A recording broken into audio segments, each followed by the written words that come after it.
Hello guys, welcome to back SP बा hero channel में आप सबका स्वागत है। हम एक बार फिर से गौतम बुद्ध की नई कहानी लेकर उपस्थित हुए हैं।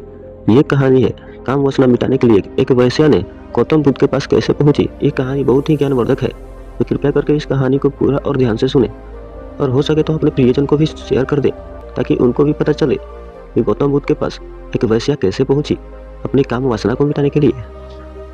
तो चलिए फटाफट इस वीडियो को शुरू करते हैं। उससे पहले आप अगर हमारे YouTube चैनल को सब्सक्राइब नहीं किए हैं तो कृपया करके कर दें और बेल आइकन को ऑन पे कर दें ताकि अगली बार वीडियो जब हम लेकर आए तो नोटिफिकेशन सबसे पहले आपके पास पहुंचे।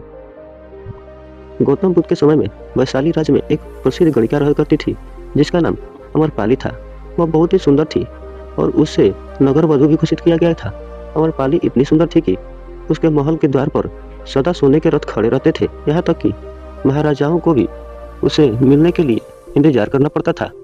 वह केवल एक वैश्या थी लेकिन इतनी अमीर हो चुकी थी कि वह बड़े से बड़े राज भी खरीद सकती थी।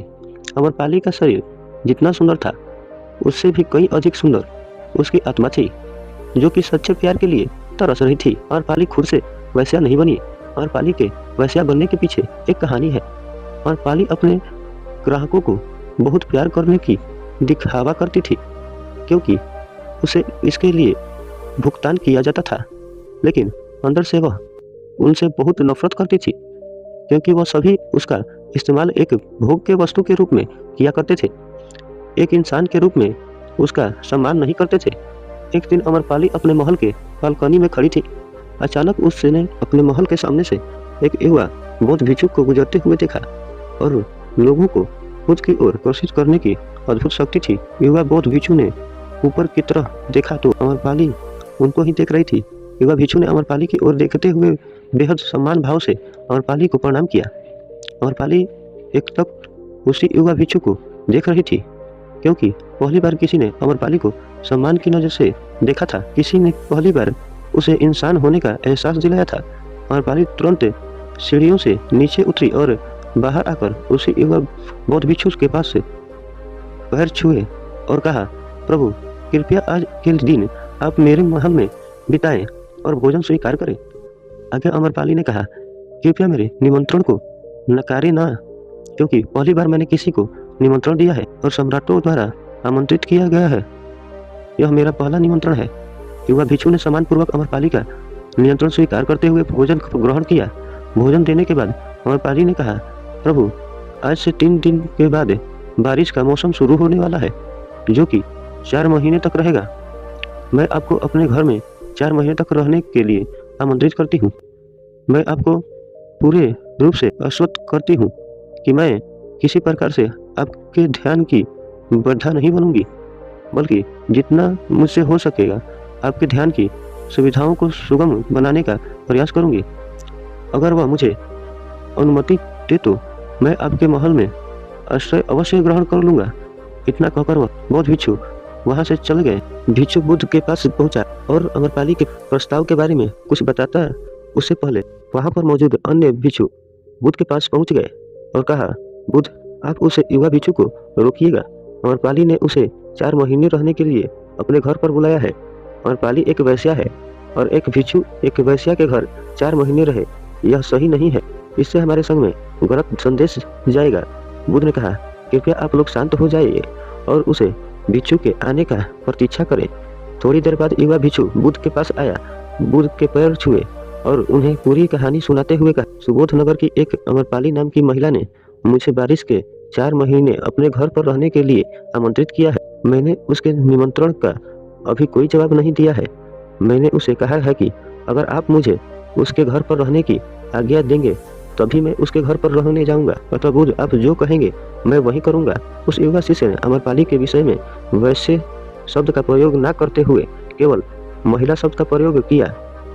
बुद्ध ने उसे युवा भिक्षु के आंखों में देखा और कहा, तुम रह सकते हो। तभी अचानक उठ खड़ा हुआ और बोला, अपने घर पर रहने के लिए आमंत्रित किया है।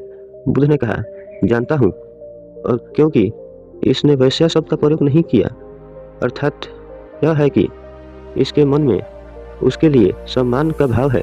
वहां मौजूद हजारों भिक्षुओं को विश्वास नहीं हो रहा था कि बुद्ध ने एक युवा भिक्षु को एक वैश्या के घर में रहने की अनुमति दे दी है। अगले 3 दिनों के बाद वह युवा भिक्षु अमरपाली के घर रहने के लिए चला गया। उसके जाते ही वहाँ पर उपस्थित अन्य भिक्षु तरह तरह की बातें बनाने लगे। भगवान बुद्ध ने सभी को शांत करते हुए कहा, मुझे मेरे ऊपर विश्वास है।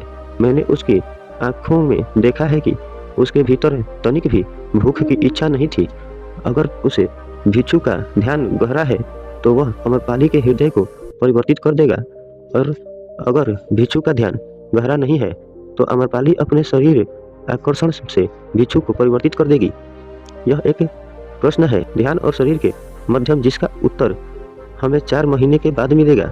बुद्ध की बात सुनकर वहां पर उपस्थित भिक्षुओं ने कहा कि बुद्ध अधिक भरोसा करके अनावश्यक जोखिम उठा रहे हैं।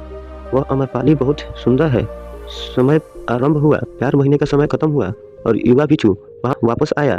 उसने बुद्ध के पैर छुए और उसे युवा भिक्षु के पीछे अमरपाली भी आई। उसे युवा भिक्षु ने अमरपाली का बुद्ध से परिचित कराते हुए कहा, बुद्ध, यह अमरपाली है।